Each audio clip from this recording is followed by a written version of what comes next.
Okay. Before the problem that you're going to talk about that you had to overcome, what was your life like? Try to summarize your life up until that point in about a minute. Wow.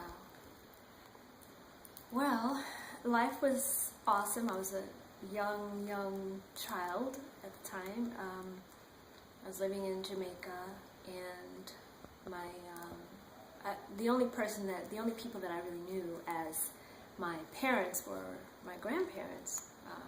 My mom, she was here in the United States, trying to get her, her job situation in school taken care of, so I guess so she could provide a better life for me.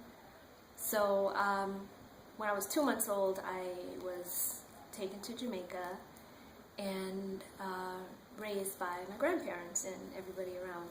It was awesome. It was great. It was like I was like a little princess the whole time. I mean, my grandparents, they were like pretty well off, well-to-do, kind of high society people, active in the church, and like their name is in the stone engraved in the church and stuff like that. And they had a business, they had a shop, and everybody would always come in and like say, well, how cute I was and stuff like that. It was just a really good life. I went to private school. We had maids, we had cooks, we had gardener, we had nanny, we had like chauffeur. I mean, it was just totally awesome. I mean, I would have someone was hired to hold an umbrella over my head so the sun wouldn't, bake me when walking me home from school and stuff like that. So it was really like super privileged. At least I felt that way at the time. It was great. And my grandmother raised me until I was 9 years old. 9 years old. At that time, I guess my mom figured, it was time for me to come and stay with her. And that was like a huge trauma in my life, just me being taken away from the people that I was closest to come to a foreign country, even though I was born in America, but like to come to a foreign country and just adapt to a totally different kind of life. When I was in Jamaica, I was catered to. There was so much attention, so much love, so much support, always family around. And then I come, and then the weather is beautiful, it's like a total 180. And then I come here in January, and at that time there was like one of the biggest snowstorms in history in the Washington, D.C. area. So, and then my mom had just gotten married.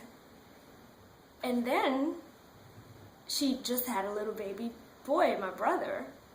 And I'm 9 years old, 9.5, about to turn 10. And it was just, everything was just a shock. And then the language barrier. I had a thick Jamaican accent when I was in Jamaica. And then I came here, and then I started in the 4th grade here. And all the kids, as soon as I opened my mouth, they would tease me. Like, I didn't talk for months. It was like really, really traumatic. I started wetting the bed. I mean, it was just horrible. That was the worst part of my life for a little 9-year-old girl to be just kind of snatched away. And it was difficult. So, my mom, I guess she saw that it was kind of affecting me in not such a good way. And then she had my grandmother come up, different times of the year just to be with me, whenever she could. So my grandmother ended up coming here, and plus she needed a little medical attention at the time too.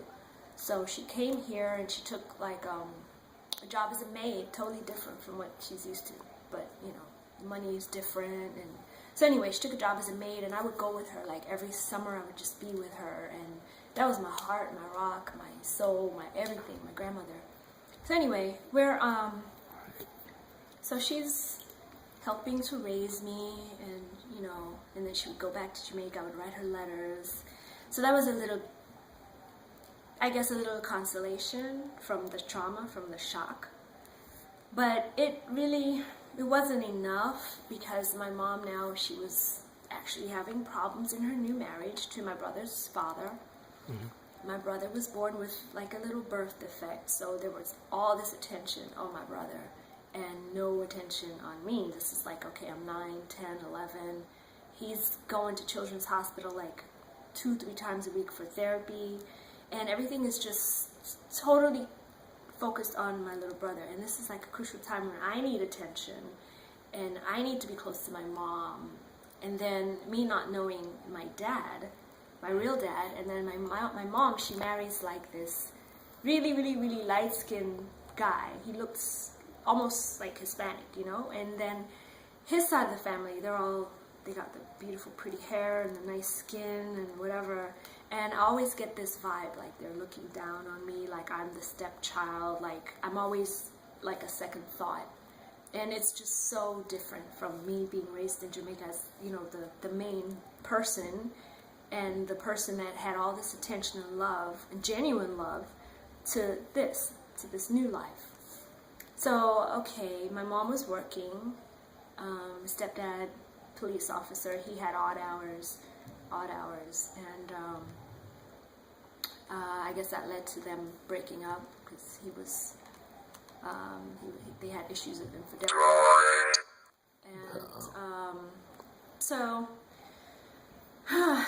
my grandmother, she finally moved here because she had problems with diabetes, so she needed medical attention. So she moved here, and I would be again right by her side. This time I was about maybe like 16, 17, going into my late teens, you know.